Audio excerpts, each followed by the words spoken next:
Hi guys, I'm here with a spreadsheet that will help you track and plan your weekly goals while giving you flexibility and helping you plan ahead to keep meeting those goals. First, I wanted to kind of talk about setting, let's say, achievable goals. Setting a goal saying I want to weigh 190 pounds isn't always, let's say, giving you the plan to knock it out. So maybe you can track getting down to 190 pounds, but there's no real plan of action to do it. So a couple other thoughts on setting goals are setting goals like I'm going to work out 5 times a week. I'm going to eat salads or fish 2 or 3 times a week. I'm going to limit the amount of fast food I eat to once a week. So those are goals that you can kind of track and you're in control of, right? You can't tell that scale what to weigh, but you can control working out, eating, and items like that. So this spreadsheet is going to help us track weekly tasks such as that.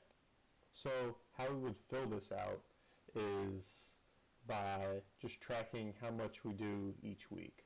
At top we have week numbers, and this is pretty common on most calendars or your Google Calendar. They'll have the week number there. So, and you just put down however many hours or times a week you did whatever goal you're working for. So let's take dog play times per week. So the first week I did 2, then 4, then 3, then 3. All right, and then my goal, I kind of put in this column, was I want to get on the floor, play with the dog 3 times a week. And then the spreadsheet is going to take an average on that for us. But one thing kind of special is how we're getting the average, right? So we're doing a count A. A count could also work. There's small differences that we don't really need to get into. But the count A is going to count all the cells that have values in this range. So we set the range for the whole sheet, this whole row, the same as the sum. So it's just a simple average. Sum divided by the number, right? But as we add on, it will update the average for us, right?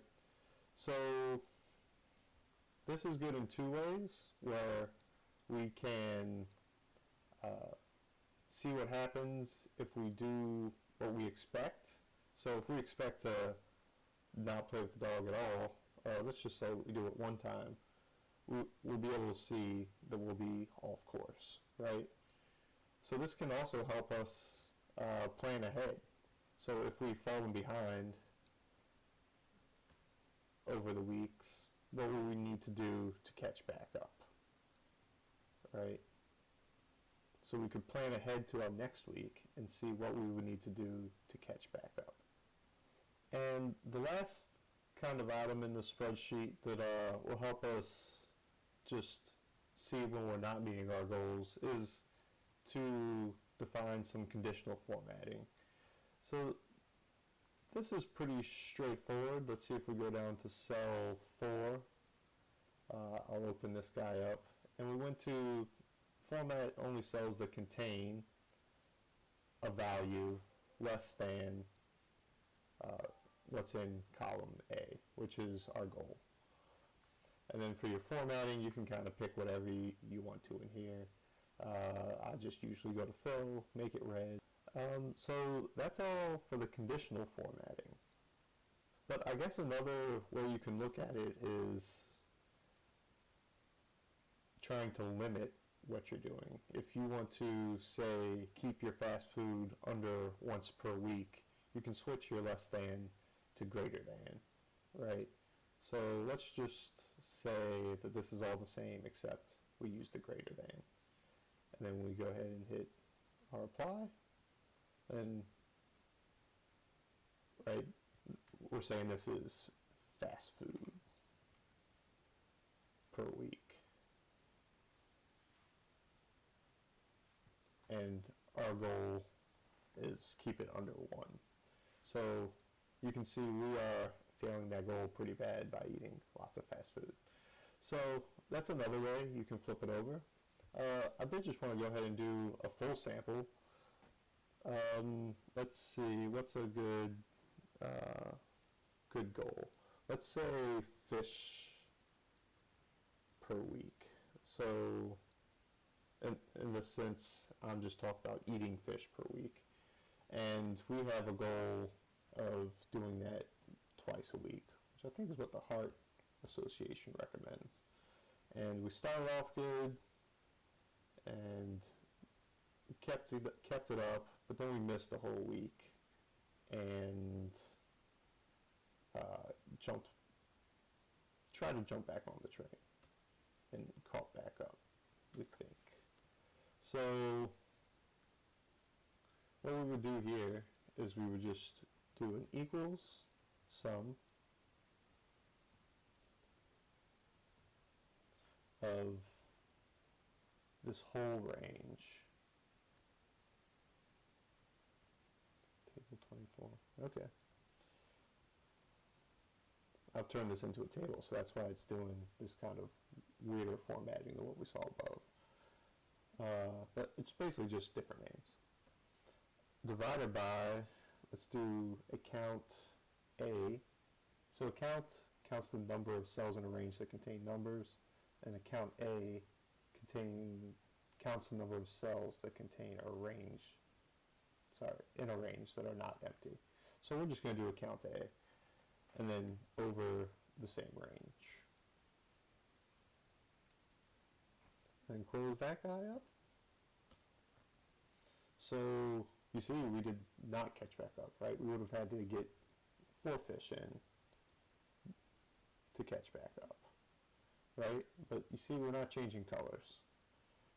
So the conditional formatting, like I said, will let us know that this is too low more easily. So we'll go to conditional formatting. We'll make a new rule. We'll go down to format cells that contain a cell value less than, and we'll just pick our goal, and then we just need to set the format, and we'll go to a fill red like I've done on the other ones. We'll hit OK, and then we got our formatting together. So the other thing that's good about this formatting is that we can not only add new goals, but we can handle missed weeks or weeks that we just weren't quite ourselves pretty easily. So let's say we were actually just sick this week for our workouts per week, and we were doing good, but it's just we got sick and we decide we want to forgive ourselves. So we can just let that week go by deleting it, and suddenly we're back on track, right? Now, this shouldn't be an excuse to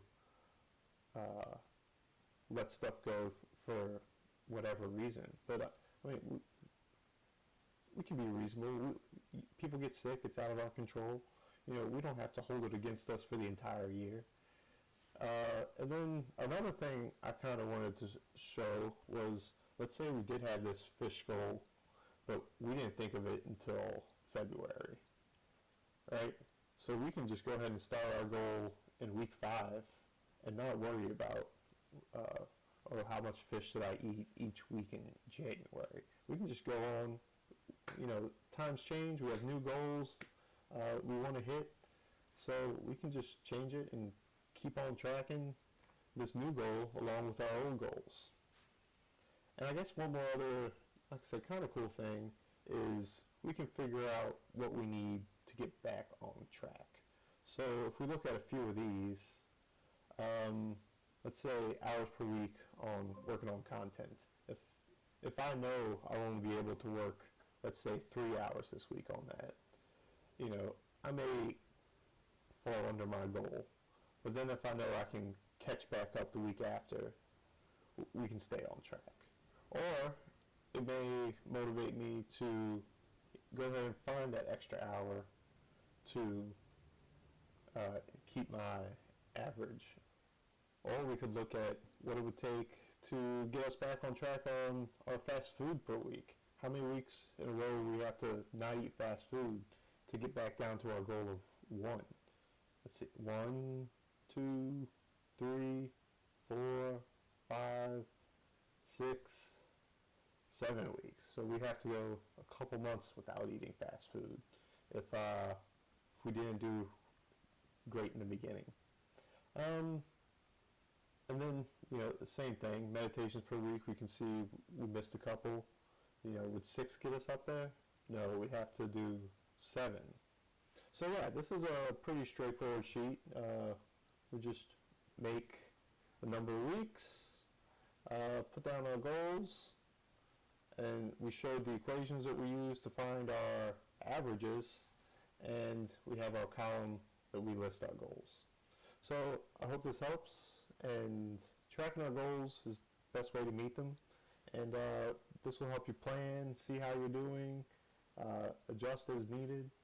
And I do have, you can see down here, another type of goals, which I call like total goals for the year. And I think I'll make another video on that to show you how you can track those in a similar method. Thanks. Bye.